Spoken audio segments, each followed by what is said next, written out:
नमस्कार दोस्तों, आज हम एनसीईआरटी में क्लास 9th के चैप्टर नंबर 2 भारत का भौतिक स्वरूप के बारे में पढ़ेंगे। और हम क्लास 2 में जितने भी क्वेश्चन बने हैं एमसीक्यू के फॉर्म में, हमने वे सभी क्वेश्चन को आज आपके सामने लाया हुआ है। तो हम क्वेश्चन शुरू करते हैं क्वेश्चन नंबर 1 से। देखिए क्या लिखा है। धरातल के वर्तमान स्वरूप की संरचना तथा परिवर्तन के संदर्भ में निम्न में से कौन सी प्रक्रिया अन्य 3 प्रक्रियाओं से भिन्न है। यानी क्वेश्चन क्या लिखा है, फिर से देखेंगे हम। धरातल के वर्तमान स्वरूप की संरचना तथा परिवर्तन के संदर्भ में निम्न में से कौन सी प्रक्रिया अन्य 3 प्रक्रियाओं से भिन्न है। तो विकल्प क्या है, भूकंपीय प्रक्रिया हो गया, अपक्षय हो गया, अपर्दन हो गया और निक्षेपण। तो इन तीनों से भिन्न क्या है, इन तीनों से भिन्न है भूकंपीय प्रक्रिया। और अपक्षय, अपर्दन और निक्षेपण से क्या बनता है, तो इनसे मृदा का निर्माण होता है, यानी धरातल का निर्माण होता है। क्वेश्चन नंबर 2 देखेंगे। मृदा के निर्माण तथा रंग के लिए निम्न में से कौन से तत्व उत्तरदायी है। तो आंसर क्या हो जाएगा, सिंचाई की सुविधा, वनस्पति का जलमग्न होना, चट्टानों के विभिन्न प्रकार या उर्वरकों का उपयोग। तो आंसर क्या हो जाएगा आपका, चट्टानों का विभिन्न प्रकार। मृदा के निर्माण तथा रंग के लिए निम्न में से कौन सा तत्व उत्तरदायी है। तो आंसर क्या हो जाएगा आपका, चट्टानों के विभिन्न प्रकार। क्वेश्चन नंबर 3 देखेंगे हम। देखिए, निम्न में से कौन सा वक्तव्य प्लेट टेक्टोनिक के विषय में सत्य है। तो विकल्प देखेंगे अब हम। भूपर्पटी विभिन्न कठोर तथा कोमल चट्टानों से बनी है। दूसरा, पृथ्वी की भूपर्पटी 7 मुख्य तथा अनेक गौण चट्टानों से बनी है। या पृथ्वी की भूपर्पटी पर अनेक भूस्थल विद्यमान है। या पृथ्वी की भूपर्पटी अपक्षय की प्रक्रियाओं के फलस्वरूप बदलती है। तो आंसर क्या हो जाएगा इसमें से सही, पृथ्वी की भूपर्पटी 7 मुख्य तथा अनेक गौण चट्टानों से बनी है। अब क्वेश्चन नंबर 3 देखते हैं। निम्न में से, देखिए, निम्न में से किस चट्टान का प्रयोग ताजमहल के निर्माण में किया गया है। तो हमें पता है कि ताजमहल के निर्माण में रूपांतरित चट्टान यानी संगमरमर का प्रयोग किया गया है। तो संगमरमर को हम मार्बल भी बोल सकते हैं, विकल्प भी सही हो जाएगा। Question number 7। निम्न में से किसका प्रयोग टेल्कम पाउडर बनाने में किया जाता है। तो टेल्कम पाउडर बनाने में किसका प्रयोग किया जाता है, मार्बल का, ग्रेनाइट का, या आग्नेय चट्टान का, या सोप स्टोन का। तो आंसर क्या हो जाएगा आपका, सोप स्टोन का प्रयोग करते हैं टेल्कम पाउडर बनाने में। Question number 8। जब प्लेट एक दूसरे के समांतर, एक मिनट, जब प्लेट एक दूसरे के समांतर चलती है तो निम्न में से किस प्लेट सीमा का निर्माण होता है। यानी जब प्लेट एक दूसरे के समांतर चलती है तो किस प्लेट सीमा का निर्माण होता है, अपसारी प्लेट सीमा का, या ट्रांसफार्म प्लेट का, या समांतर प्लेट का, या अभिसारी प्लेट का। तो आंसर क्या हो जाएगा, ट्रांसफार्म प्लेट का निर्माण होता है, विकल्प भी सही हो जाएगा। Question number 9। निम्न में से कौन सा देश गोंडवाना भूस्थल का एक भाग है। तो पाकिस्तान, या रूस, या दक्षिण अफ्रीका, या कनाडा। तो गोंडवाना भूस्थल का एक भाग निम्न में से कौन सा देश है, तो गोंडवाना भूस्थल का भाग है दक्षिण अफ्रीका। और जो हमारा प्रायद्वीपीय भारत है वो भी गोंडवाना स्थल का ही भाग है। Question number 10। निम्न में से कौन भारत का प्राचीनतम भूस्थल है। तो प्रायद्वीपीय पठार क्या है, भारत का प्राचीनतम भूस्थल है, आंसर सी। निम्न में से कौन विश्व के सर्वाधिक ज्वालामुखी तथा भूकंप प्रभावित क्षेत्र हैं। तो प्लेटों के किनारे, या धरातल के नीचे, या प्लेटों के आंतरिक भाग में, या समुद्र तल पर। तो आंसर क्या हो जाएगा, सब सर्वाधिक ज्वालामुखी और भूकंप कहाँ आते हैं, प्लेटों के किनारे, विकल्प ए आपका सही हो जाएगा। क्वेश्चन नंबर 13 क्या है, भारत का प्रायद्वीपीय पठार निम्न में से किस भूखंड का भाग है। तो हमें पता है कि भारत का प्रायद्वीपीय पठार किस भूखंड का भाग है। तो आंसर क्या हो जाएगा आपका, गोंडवाना भूस्थल का भाग है, हमने अभी ऊपर पढ़ा था। Question number 14। पश्चिमी एशिया की पर्वत श्रृंखला तथा हिमालय पर्वत का निर्माण निम्न में से किस कारणवश हुआ है। यानी पश्चिमी एशिया की पर्वत श्रृंखला तथा हिमालय पर्वत का निर्माण निम्न में से किस कारणवश हुआ है। टेथिस सागर के अवसाद के जमाव के कारण, या अरब सागर के अवसाद के जमाव के कारण, या पैंथालासा सागर के अवसाद के जमाव के कारण, या लाल सागर के अवसाद के जमाव के कारण। तो हम जानते हैं कि आंसर क्या हो जाएगा आपका, टेथिस सागर के अवसाद के जमाव के कारण पश्चिमी एशिया की पर्वत श्रृंखला तथा हिमालय पर्वत का निर्माण हुआ है। और क्वेश्चन नंबर 15 क्या है, क्वेश्चन नंबर 15 देखेंगे। भारत को निम्न में से कितने भौगोलिक भागों में बांटा गया है। तो हमें पता है कि भारत को 6 भौगोलिक भागों में बांटा गया है। क्वेश्चन नंबर 16 देखेंगे अब। गोंडवाना लैंड तथा अंगारा लैंड निम्न में से किस महाद्वीप का भाग है। तो गोंडवाना लैंड और अंगारा लैंड किसका भाग है, यूरेशिया का, या उत्तरी अमेरिका का, या ऑस्ट्रेलिया का, या पेंजिया का। तो हमें पता है कि आंसर क्या हो जाएगा, पेंजिया। गोंडवाना लैंड और अंगारा लैंड किसका भाग है, पेंजिया का। क्वेश्चन नंबर 17 देखिए, हिमालय पर्वत के संदर्भ में निम्न में से कौन सा एक तथ्य अन्य तीनों से भिन्न है। यानी हिमालय पर्वत के संबंध में निम्न में से कौन सा तथ्य अन्य तीनों से भिन्न है।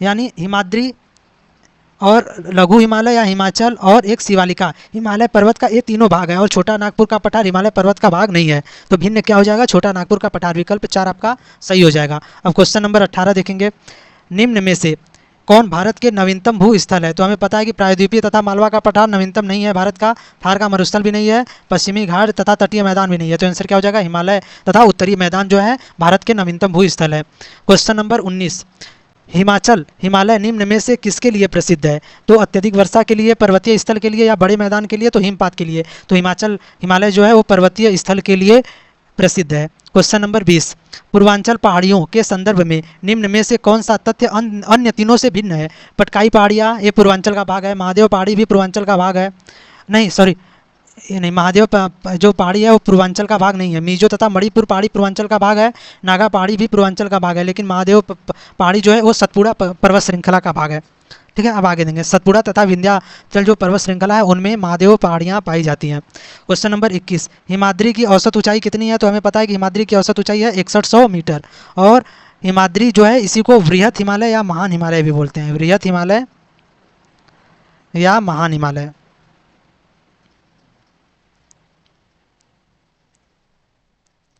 वृहत हिमालय या महान हिमालय। हिमाद्री की औसत ऊंचाई कितनी है। तो हिमाद्री की औसत ऊंचाई है 6100 मीटर।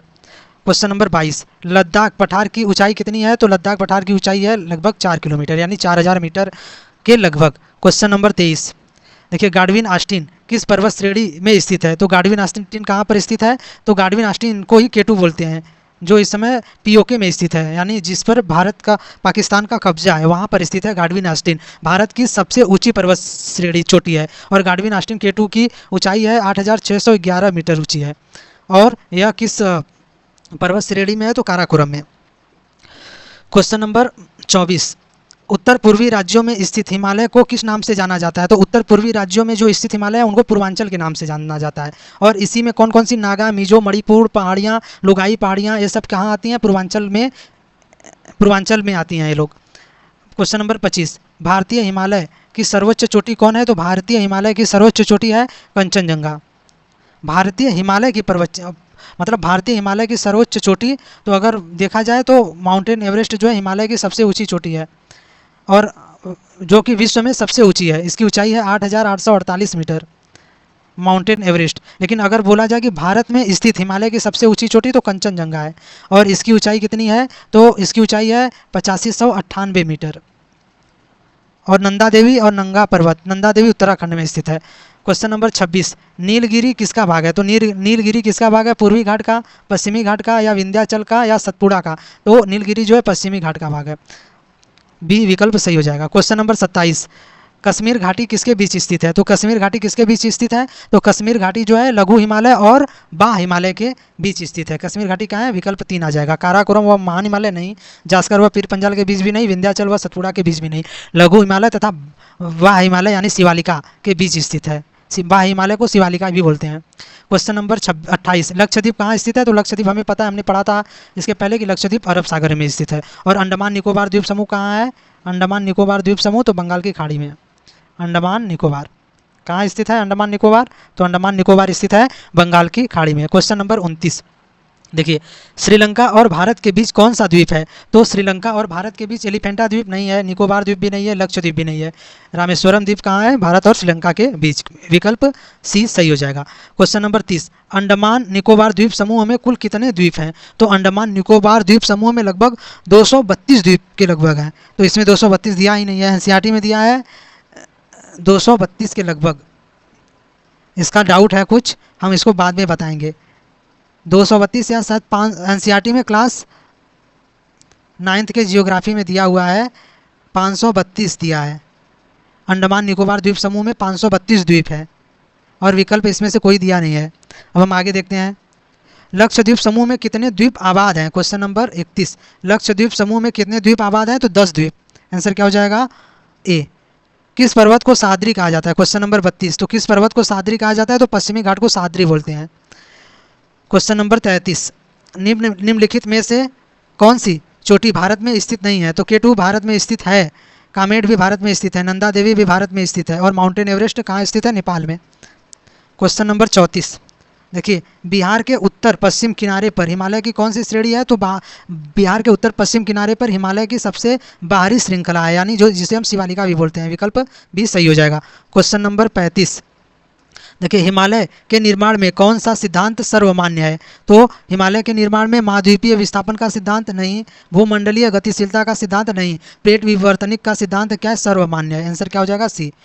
क्वेश्चन नंबर 36 देखते हैं अब, हिमालय के निर्माण में कौन सा सिद्धांत सर्वमान्य है? तो यही आंसर रिपीट हो गया है, विकल्प सी आ जाएगा। क्वेश्चन नंबर 37 सैंडल चोटी की ऊंचाई कितनी है? तो सैंडल चोटी कहाँ है? उत्तरी अंडमान में। उत्तरी अंडमान यानी अंडमान और निकोबार का सबसे ऊंची चोटी है सैंडल चोटी, यानी सैंडल पीक भी जिसे बोलते हैं, उसकी ऊंचाई है 738 मीटर। क्वेश्चन नंबर 38 भारत का सबसे प्राचीन भूखंड क्या है? तो भारत का सबसे प्राचीन भूखंड है प्रायद्वीपीय पठार। भारत का सबसे प्राचीन भूखंड है। अब आगे देखते हैं हम, देखिए क्वेश्चन नंबर 39 निम्न हिमालय के ढालों पर पाए जाने वाले घास के मैदान को कश्मीर में क्या कहते हैं? सोनमर्ग तथा गुलमर्ग कहाँ पाया जाता है? कश्मीर में। निम्न हिमालय का घास का मैदान है जो जिसको हम क्या बोलते हैं? मर्ग, सोनमर्ग या गुलमर्ग। और उसके बाद बुग्याल या प्यार कहाँ पाया जाता है? उत्तराखंड में। उत्तराखंड में। आगे हम देखते हैं अब क्वेश्चन नंबर 40 निम्नलिखित में से कौन सा दर्रा सिक्किम राज्य में है? तो सिक्किम राज्य में कौन कौन सा दर्रा है? बुर्जिल दर्रा नहीं, जम्मू कश्मीर में है। नाथुला दर्रा, हाँ ठीक है, नाथुला दर्रा कहाँ है? सिक्किम में। नाथुला दर्रा और जिलेपला दर्रा, ये दोनों दर्रे कहाँ पर हैं? सिक्किम में। उसके बाद थांगला और बाड़ा लाचा, ये सब कहाँ है? हिमाचल प्रदेश में बाड़ा लाचा दर्रा है। अब क्वेश्चन नंबर 40 देखते हैं, निम्नलिखित में कौन सा भूखंड टेथिस नामक सागर के उत्तर में स्थित था?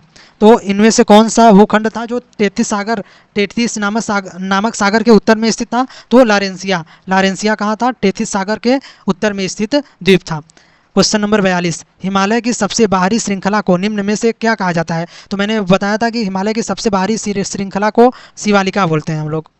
क्या बोलते हैं? शिवालिका। और यही शिवालिका बिहार के उत्तर पश्चिम में स्थित है, और शिवालिका को ही बिहार में सोमेश्वर श्रेणी भी बोलते हैं। तो आंसर क्या हो जाएगा आपका? विकल्प सी, शिवालिका। क्वेश्चन नंबर 43 निम्नलिखित में से संसार का सर्वोच्च शिखर कौन है? तो संसार का सबसे ऊंची चोटी है माउंटेन एवरेस्ट, और महान हिमालय की भी सबसे ऊंची चोटी है, और इसकी ऊंचाई कितनी है? तो 8,848 मीटर ऊंची है, जो कि विश्व की सबसे ऊंची चोटी है। और विश्व की दूसरी सबसे ऊंची चोटी है केटू गाढवी नास्टिन, भारत की सबसे ऊंची चोटी है ये केटू गाढवी नास्टिन, और इसकी ऊंचाई है 8,611 मीटर के लगभग। और उसके बाद भारत की सबसे ऊंची चोटी, यानी भारत में हिमालय की सबसे ऊंची चोटी है कंचनजंगा, और इसकी ऊंचाई है 8598 मीटर, जो कि एनसीईआरटी में क्लास 9 में चैप्टर नंबर 2 में दिया हुआ है। हम चैप्टर नंबर 2 का ही पढ़ रहे हैं। और उसके बाद क्वेश्चन नंबर 44 सतलज तथा काली नदी के बीच स्थित हिमालय पर्वत श्रेणी को किस नाम से जाना जाता है? तो हम इसको जान लेते हैं। देखिए 4 हिमालय, सिडनी बुराड नामक वैज्ञानिक ने नदियों के आधार पर हिमालय का वर्गीकरण किया है। तो सबसे पहले सिंधु से सतलज नदी तक, देखिए सिंधु से कहाँ तक? सतलज तक, सतलज नदी तक। और उसके बाद सतलज से काली नदी तक, और फिर काली से तीस्ता नदी तक, फिर उसके बाद तीस्ता नदी से दियांग नदी तक। देखिए सिंधु से सतलज नदी तक पंजाब हिमालय बोलते हैं, पंजाब हिमालय या कश्मीर हिमालय भी बोलते हैं। क्या बोलते हैं? पंजाब हिमालय। और इसकी जो लंबाई है वो 560 किलोमीटर है, 560 किलोमीटर लंबी है। और सतलज से काली नदी तक कुमायूं हिमालय बोलते हैं। क्या बोलते हैं? कुमायूं हिमालय, ठीक है, कुमायूं हिमालय। और कुमायूं हिमालय की लंबाई है 320 किलोमीटर। कितना है? 320 किलोमीटर। और उसके बाद काली से तीस्ता तक नेपाल हिमालय बोलते हैं। क्या बोलते हैं? नेपाल हिमालय। और इसकी लंबाई है 800 किलोमीटर, यानी सबसे लंबा हिमालय यही है नदियों के आधार पर। और उसके बाद तीस्ता से दियांग तक असम हिमालय होता है। कौन सा हिमालय? असम हिमालय। और इसकी फुल लंबाई है 720 किलोमीटर तक। तो पूछा क्या है? काली तथा सतलज नदी के बीच, तो काली तथा सतलज नदी के बीच कौन सा हिमालय है? कुमायूं हिमालय। तो आंसर क्या हो जाएगा आपका? ए। अब आगे देखते हैं हम क्वेश्चन नंबर 45। देखिए भारत का प्रायद्वीपीय पठारी भाग निम्नलिखित में से किसका हिस्सा रहा है? तो हमें पता है कि किसका हिस्सा रहा है? गोंडवाना भूमि का। आंसर क्या हो जाएगा? सी। उसके बाद क्वेश्चन नंबर 46 अल्पाइन। देखिए अल्पाइन संरचना का निर्माण किस प्रकार की चट्टानों से हुआ है? तो अल्पाइन संरचना का निर्माण किस प्रकार के चट्टानों से हुआ है? तो अल्पाइन संरचना का निर्माण हुआ है परिवर्तित चट्टानों से। हम क्वेश्चन नंबर 47 देखते हैं। देखिए दक्षिणी पठार पर किस प्रकार के चट्टान पाए जाते हैं? तो दक्षिणी पठार पर किस प्रकार के चट्टान पाए जाते हैं? तो दक्षिणी पठार पर रूपांतरित रवादार चट्टान पाए जाते हैं। अब आगे देखते हैं क्वेश्चन नंबर 48, मध्यवर्ती मैदानी भाग की अधिकतम ऊंचाई कितनी है? तो मध्यवर्ती मैदानी भाग की अधिकतम ऊंचाई है 1250 मीटर। विकल्प डी सही हो जाएगा। क्वेश्चन नंबर 49, देखिए हिमालय की सबसे की लंबाई कितनी है? तो एनसीईआरटी में दिया है हिमालय की लंबाई 2400 से अधिक है। क्लास 9th में 2400 किलोमीटर दिया है और क्लास 11 के एनसीईआरटी में दिया है 2500 किलोमीटर।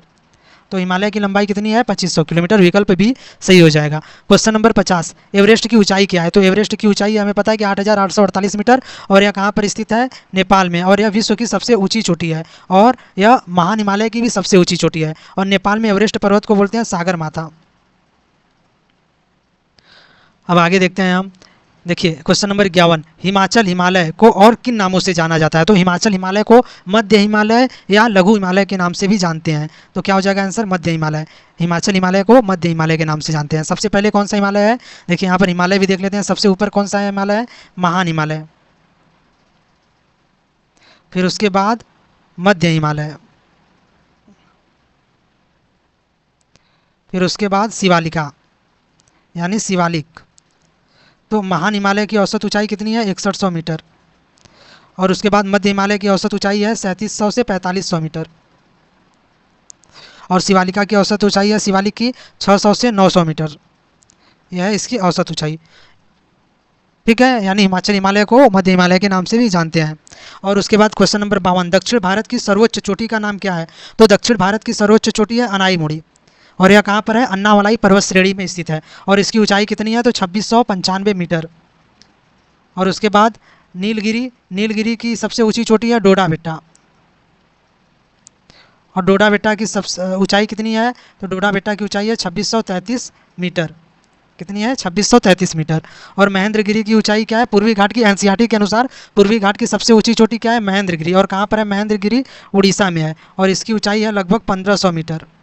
और उसके बाद केटू की ऊंचाई, भारत की सबसे ऊंची चोटी है केटू और इसकी ऊंचाई है 8611 मीटर। और केटू कहाँ पर है? काराकोरम पर्वत श्रृंखला में। इस समय पीओके में स्थित है। और उसके बाद क्वेश्चन नंबर 53, नीलगिरी की सबसे ऊंची हमने पढ़ा था डोडा बेट्टा है नीलगिरी की सबसे ऊंची चोटी। और महेंद्रगिरी पूर्वी घाट की सबसे ऊंची चोटी है। और ऊटी कहाँ पर है? नीलगिरी में, नीलगिरी पर्वत श्रेणी में ऊटी एक हिल स्टेशन है। और उसके बाद गुजरात से गोवा तक का तटीय मैदान कहलाता है। तो गुजरात से गोवा तक का तटीय मैदान कोंकण तट कहलाता है। आंसर क्या हो जाएगा? सी। और जो कर्नाटक का तट है उसे कन्नड़ तट कहते हैं। ये कहाँ है? कर्नाटक का तट। और जो केरल का तट है, यानी आगे देखते हैं इधर, केरल का तट है, ये मालाबार तट किसके तट को बोलते हैं? तो केरल के तट को। और उसके बाद कोरोमंडल तट किसका तट है? तो तमिलनाडु का। और कोंकण तट किसका है? महाराष्ट्र व गोवा का। अब आगे देखते हैं हम क्वेश्चन नंबर 55, देखिए बिहार में हिमालय की कौन सी श्रेणी पाई जाती है? तो हमने बताया कि बिहार में हिमालय की शिवालिक श्रेणी पाई जाती है। तो शिवालिक दिया है ऐसे। और बिहार में हिमालय के शिवालिक श्रेणी को क्या बोलते हैं? सोमेश्वर की पहाड़ी। सोमेश्वर की पहाड़ी। आगे देखते हैं क्वेश्चन नंबर 56, भारत के क्षेत्रफल में पठारी क्षेत्र का हिस्सा कितना है? तो कितना है? लगभग 28% के। आंसर क्या हो जाएगा? बी। और क्लास 9th के एनसीईआरटी में 28% दिया है। और मैदानी भाग दिया है, देखिए सब देख लेते हैं यहीं पर हम। मैदानी भाग क्लास 9th के एनसीईआरटी में दिया है, मैदानी भाग दिया है 43% क्षेत्रफल पर। उसके बाद पर्वतीय भाग दिया है, पर्वतीय भाग दिया है आपका 30% के क्षेत्रफल पर। और उसके बाद पठारी भाग दिया है 9th के एनसीईआरटी में 27% के हिस्से पर। लेकिन इसमें 27 नहीं है तो ये विकल्प क्या हो जाएगा? 28% के लगभग। क्वेश्चन नंबर 57, राजनीति, देखिए क्वेश्चन नंबर 57, राजनीति दृष्टि से भारत के उत्तरी मैदान का विस्तार निम्नलिखित में से किन राज्यों में है? तो पंजाब हरियाणा मध्य प्रदेश नहीं, पंजाब दिल्ली कर्नाटक नहीं, उत्तर प्रदेश महाराष्ट्र उत्तराखंड नहीं। आंसर हो जाएगा आपका उत्तरी बिहार बंगाल व असम। क्वेश्चन नंबर 58, पश्चिमी घाट का सर्वोच्च शिखर कौन सा है? तो पश्चिमी घाट का सर्वोच्च शिखर है अनाईमुड़ी और इसकी ऊंचाई कितनी है? 2695 मीटर। कितनी है? 2695 मीटर और अन्नामलाई श्रेणी में आती है। और डोडा बेट्टा जो है ये किसकी है? नीलगिरी की सर्वोच्च चोटी कौन सा है? डोडा बेट्टा नीलगिरी की सर्वोच्च चोटी है। और इसकी लंबाई कितनी है? यानी इसकी ऊंचाई 2633 मीटर और कहीं कहीं पर 2637 मीटर भी दिया हुआ है। और क्वेश्चन नंबर 59, पूर्वी घाट का सर्वोच्च शिखर है, तो पूर्वी घाट का सर्वोच्च शिखर महेंद्रगिरी, इसकी ऊंचाई कहाँ पर है, उड़ीसा में, और ऊंचाई कितनी है, लगभग 1500 मीटर एनसीईआरटी के अनुसार। लेकिन पूर्वी घाट की सर्वोच्च चोटी है जिंदागाड़ा है, वर्तमान समय में है, लेकिन एनसीईआरटी में दिया हुआ है महेंद्रगिरी। क्वेश्चन नंबर 60, गोवा के दक्षिण में स्थित पश्चिम तटीय पट्टी की क्या बोलते हैं, गोवा के जो दक्षिण में स्थित है, तो गोवा के दक्षिण में कर्नाटक है, तो उसका जो पश्चिम तटीय पट्टी कर्नाटक के कन्नड़ बोलते हैं, ठीक है। सबसे पहले गोवा और महाराष्ट्र रहेगा, तो उसके तटीय पट्टी को बोलते हैं कोंकण, कोंकण, कोंकण तट, यानी कोंकण तट कहाँ का है, महाराष्ट्र व महाराष्ट्र प्लस गोवा। और उसके बाद उत्तरीय सरकार आंध्र प्रदेश का, जो आंध्र प्रदेश का जो तटीय मैदान है उसको उत्तरीय सरकार के नाम से जानते हैं, और यह पूर्वी घाट में है। और कोरोमंडल तमिलनाडु में, कहाँ पर है, तमिलनाडु। और कन्नड़ कर्नाटक के तट को बोलते हैं, जो कि गोवा के दक्षिण में स्थित है। क्वेश्चन नंबर 61, एक स्थलीय भाग जो 3 ओर से समुद्र से घिरा हो उसे क्या बोलते हैं, प्रायद्वीप, और जो चारों तरफ से घिरा हो, चारों तरफ से, तो उसे बोलते हैं द्वीप। और भारत में कितने द्वीप हैं, 2 द्वीप हैं, लक्षद्वीप अरब सागर में, और अंडमान निकोबार द्वीप समूह बंगाल की खाड़ी में। क्वेश्चन नंबर 62, भारत के पूर्वी भाग में म्यांमार की सीमा को का निर्धारण करने वाले पर्वतों का संयुक्त नाम है। जो म्यांमार के सीमा का निर्धारण करते हैं वो कौन से पहाड़ी हैं, पूर्वांचल के पहाड़ी, जिसमें कौन कौन से, मिजो, मणिपुर पहाड़ी और लुगाई पहाड़ी, मिसी, मिजो, यही सब आते हैं। उसके बाद देखिए क्वेश्चन नंबर 63, करेवा भू आकृति कहाँ पाई जाती है, तो करेवा जहाँ जाफरान की खेती होती है वह कहाँ पाई जाती है, कश्मीर हिमालय में, जम्मू कश्मीर में। क्वेश्चन नंबर 64, निम्नलिखित में से किस राज्य में लोकटक झील है, तो लोकटक झील है मणिपुर में, आंसर क्या हो जाएगा, डी, विकल्प डी सही हो जाएगा। लोकटक झील कहाँ पर है, तो लोकटक झील है मणिपुर में। और इसी लोकटक झील में एकमात्र तैरता राष्ट्रीय उद्यान पाया जाता है, केबुल लामजाओ राष्ट्रीय उद्यान, केबुल लामजाओ, केबुल लामजाओ राष्ट्रीय उद्यान। केबुल लामजाओ राष्ट्रीय उद्यान कहाँ पाया जाता है, लोकटक झील में, मणिपुर में। क्वेश्चन नंबर 65, देखिए अंडमान और निकोबार द्वीप समूह को कौन सा जल क्षेत्र अलग करता है, तो अंडमान और निकोबार द्वीप समूह को हमने पढ़ा था 10 डिग्री चैनल क्या करता है, अंडमान और निकोबार द्वीप समूह को अलग करता है। और उसके बाद 8 डिग्री जो चैनल है, 8 डिग्री चैनल यह किसको अलग करता है, तो यह लक्षद्वीप को किससे अलग करता है, मालदीव से, यानी लक्षद्वीप का जो मिनी काय है, मिनी काय को मालदीव से अलग करता है,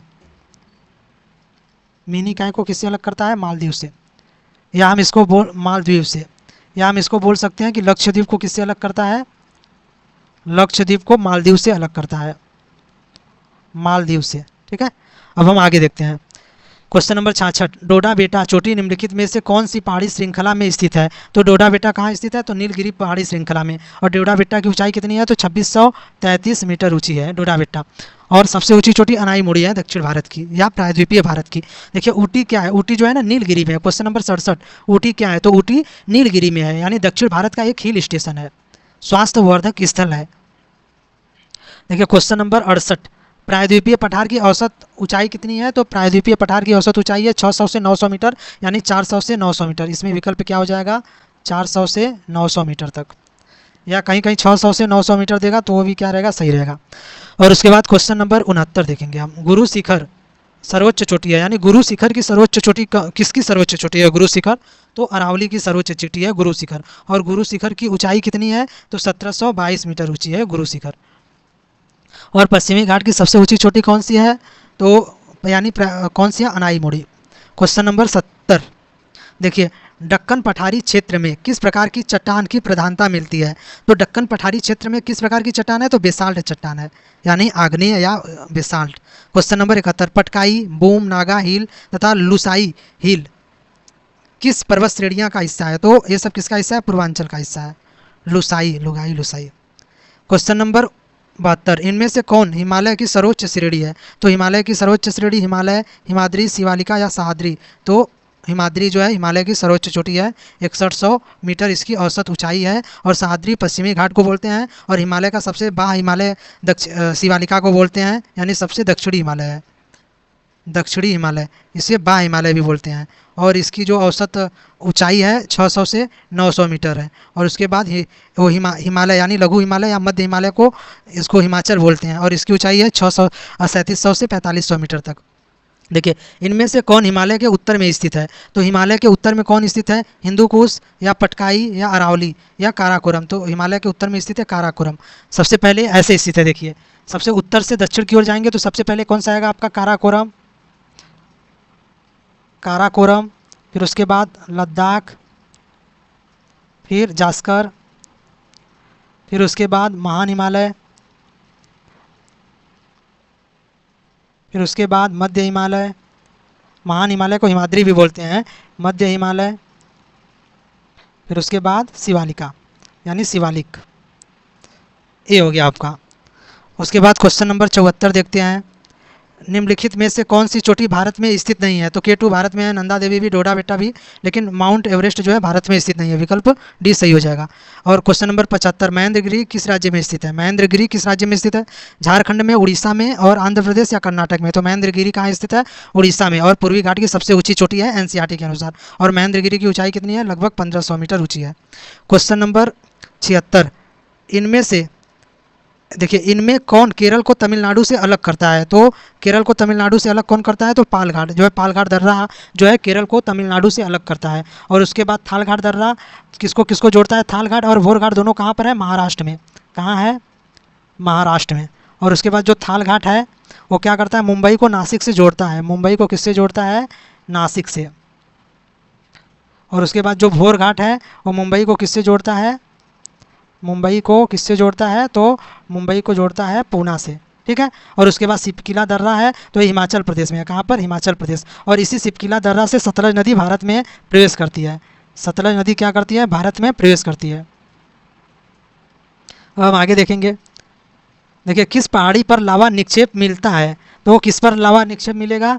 तो लुसाई, राजमहल, अरावली या नीलगिरी? तो लावा निक्षेप कहाँ मिलेगा? आपका जो आग्नेय शैल होंगे उस पर मिलेगा, यानी जो बेसाल्ट शैल होगा उस पर। तो नीलगिरी आंसर क्या हो जाएगा? नीलगिरी पर मिलेगा आपका। और उसके बाद देखिए नीलगिरी की सबसे ऊंची चोटी डोडा बेट्टा, अरावली की सबसे ऊंची चोटी गुरु शिखर। अरावली की सबसे ऊंची चोटी कौन सी है? गुरु शिखर है। और इसकी ऊंचाई कितनी है? 1722 मीटर। और नीलगिरी की सबसे ऊंची चोटी है डोडा बेट्टा, और इसकी ऊंचाई डोडा बेट्टा की कितनी है? तो 2633 मीटर। और उसके बाद लुसाई क्या है? ये पूर्वांचल का है, मतलब पूर्वांचल पहाड़ी का भाग है। क्वेश्चन नंबर 78, अरावली और विंध्याचल के बीच कौन सा पठार स्थित है? अरावली और विंध्याचल के बीच कौन सा पठार स्थित है? तो अरावली और विंध्याचल के बीच है बघेलखंड का पठार। आंसर क्या हो जाएगा? डी। हो गया क्वेश्चन समाप्त। मतलब 78 क्वेश्चन हमने किया, जो कि पार्ट 2 यानी NCERT के चैप्टर नंबर 2 से है। 2 से जितने भी क्वेश्चन बने थे वे भी, और एक्स्ट्रा क्वेश्चन भी हमने बनाकर आपको बता दिया। उम्मीद है कि आपको वीडियो अच्छा लगा होगा क्लास, और आपका रिवाइज भी हो गया होगा। जब जब ये आपका सभी क्वेश्चन आपको समझ में आ गया होगा तो आपका चैप्टर 2 जो चैप्टर 2 रहेगा वह क्या हो गया? लेसन 2 संपूर्ण हो गया। और अगर वीडियो अच्छा लगे तो हमारे चैनल को सब्सक्राइब अवश्य करिएगा। धन्यवाद।